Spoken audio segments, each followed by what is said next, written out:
Good morning, chairpersons and dear friends. I shall be presenting a rather unusual case of isolated partial iris stromal tear in a case of blunt trauma. A 29-year-old male presented to us with redness in the right eye following blunt trauma. I don't know why it is jumping.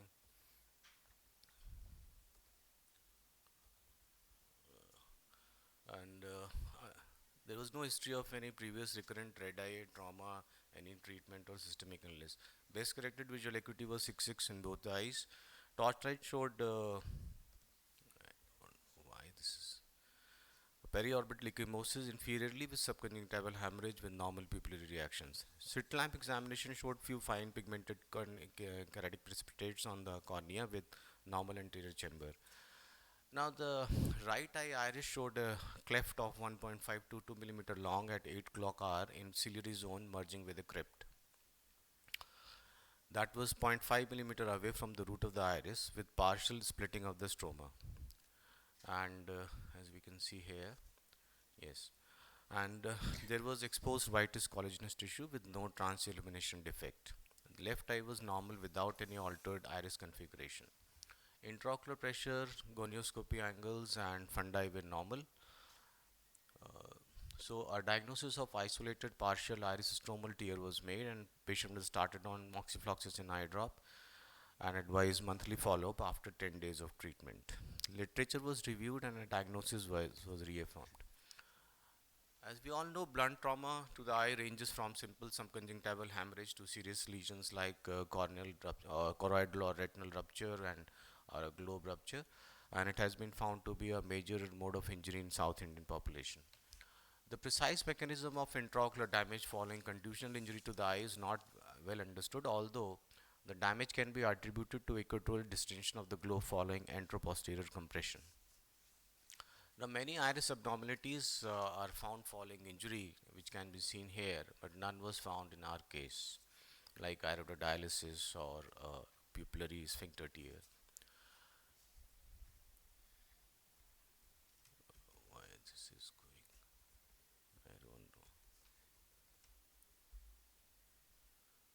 Yes, and then iris atrophy causes stromal thinning of and with loss of crypts, altered surface texture, and presence of transillumination defects.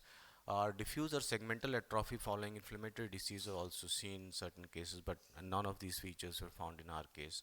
Then prominent crypts of Fuchs are described as normal variants are diamond shaped with preserved adjacent iris structure, and they are multiple around collarate or sometimes peripheral close to the iris root.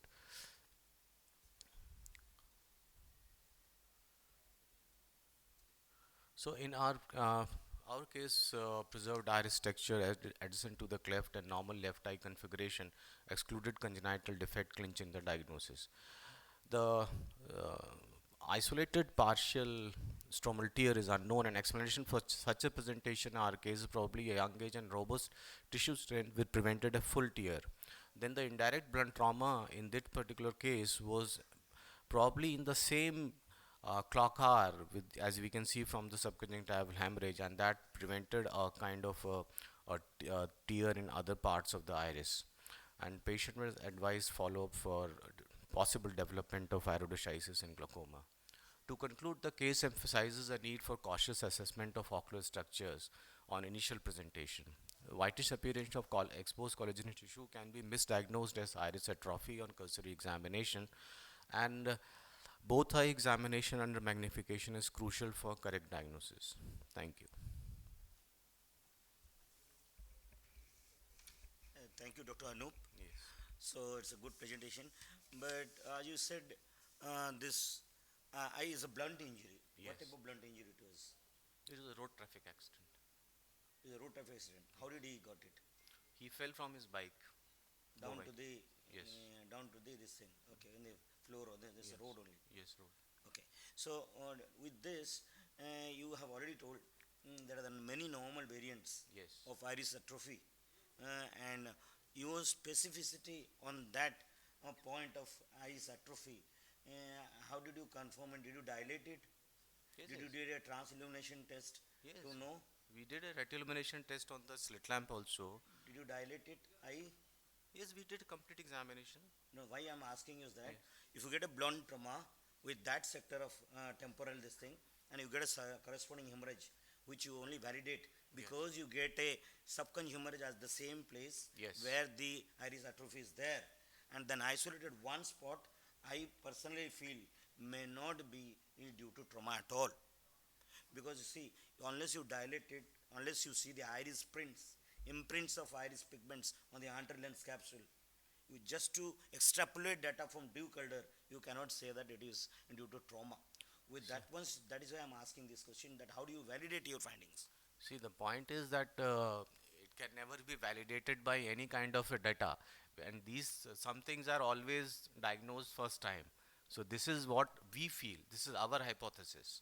This is not that Hypothesis, yeah, right. exactly. Yeah, This is not we. It cannot be. It can be only hypothesized because this is what possibilities. Because there is no other similar deep crypts, no other similar findings in the other eye. So what is the possibility of this being kind of resulting from trauma? So this is what is the possibility we are discussing. This is open to okay. suggestions and criticisms and No, it's not criticism. no, It is, I mean kind of suggestions and yeah, discussions. We learn by that. yeah.